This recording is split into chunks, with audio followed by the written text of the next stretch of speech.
Hi friends, welcome to Tamil practical psychology. வாழ்க்கையில் நம்ம முன்னேறதுக்கு நமக்கு தேவையான விஷயம் என்னென்ன? நமக்கு தேவை டேலண்ட்டா இல்லை ஹார்ட் ஒர்க்கா? எது நமக்கு வெற்றியை பெற்று தரும் அப்படிங்கிறத பற்றி தான் இந்த வீடியோவில் நம்ம பார்க்க போகிறோம். முதல்ல டேலண்ட். டேலண்ட்னா என்னென்னா நேச்சுரல் எபிலிட்டி. அப்படின்னா சில பேர் என்ன நம்புகிறாங்கன்னா அவங்களுக்கு பிறவிலே அந்த திறமை இருக்குது, அதனால தான் இந்த நிலைமைக்கு அவங்க வந்துட்டாங்க.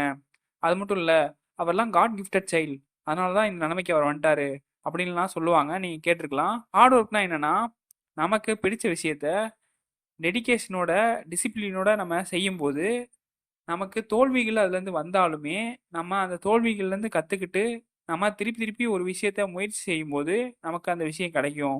ஆராய்ச்சியாளர்கள் என்ன சொல்கிறாங்கன்னா பிறவி திறமை அப்படிங்கிறது எதுவும் பெருசாக இல்லை. நம்ம எவ்வளோக்கு எவ்வளோ ஒரு விஷயத்த முயற்சி செய்கிறோமோ அதை பொறுத்து தான் நமக்கு வெற்றியும் தோல்வியும் தீர்மானிக்கப்படுது. இதை பற்றி ஆராய்ச்சி செய்கிற தலை சிறந்த ஒருத்தர் தான் ஆண்டர்ஸ் எரிக்சன். இவர் பல துறையினரை எப்படி அவங்க எக்ஸ்பர்ட்டாக இருக்காங்க அப்படிங்கிறத பற்றி ஆராய்ச்சி பண்ணார். எல்லா துறையில் இருக்கிற எக்ஸ்பர்ட்டை பற்றி ஆராய்ச்சி பண்ணும்போது இவர் என்ன கண்டுபிடிச்சாருன்னா, யார் ஒருத்தர் அவங்க துறையில் 10,000 மணி நேரம் ஃபோக்கஸ்டாக ஒர்க் பண்ணியிருக்காங்களோ அவங்க தான் அந்த துறையில் எக்ஸ்பர்ட் ஆயிருக்காங்க அப்படிங்கிறத கண்டுபிடிச்சாரு. இதை பற்றி மால்கம் கிளாட்வெல் கூட அவுட்லேயர் அப்படிங்கிற ஒரு புத்தகத்தை எழுதியிருக்காரு. இதை பற்றின சம்மரி நம்ம ஏற்கனவே இந்த சேனலில் போட்டிருக்கோம். இதோட லிங்க் நான் கீழே தரேன், உங்களுக்கு வேணும்னா போய் பாருங்கள். நாம் சாதனையாளர்களை பார்த்துட்டு நம்ம என்ன நினைக்கிறோன்னா இவங்களுக்கு ஏதோ லக் அடிச்சிருச்சு, அதனால தான் இதில் ஜெயிச்சிட்டாங்க அப்படிங்கிற மாதிரி நினைக்கிறோம். அது மட்டும் இல்லாமல் இவங்களுக்கு ஏதாவது ஒரு திறமை இருந்திருக்கும், அதனால தான் ஜெயிச்சிருப்பாங்கன்னு நினைப்போம்.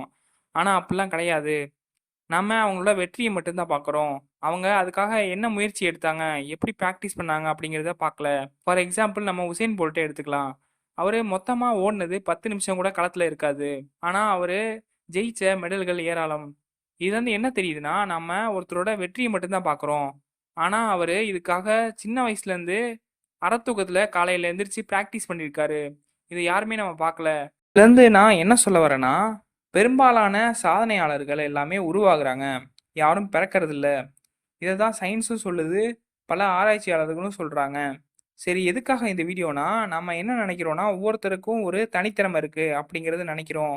அவருக்கு இருக்கிறது எனக்கு வராது, அந்த ஸ்பெஷல் டேலண்ட் இருந்தால் தான் நான் ஜெயிக்க முடியும் அப்படிங்கிற எண்ணம் நமக்கு வருது. இந்த எண்ணம் தான் நம்மளை முன்னேற விடாமல் தடுக்குது. இந்த வீடியோவை இது வரைக்கும் பார்த்ததுக்கு நன்றி. இந்த வீடியோ உங்களுக்கு பிடிச்சிருந்தா லைக் பண்ணுங்கள், ஷேர் பண்ணுங்கள். தமிழ் ப்ராக்டிக்கல் சைக்காலஜிக்கு சப்ஸ்கிரைப் பண்ணுங்கள்.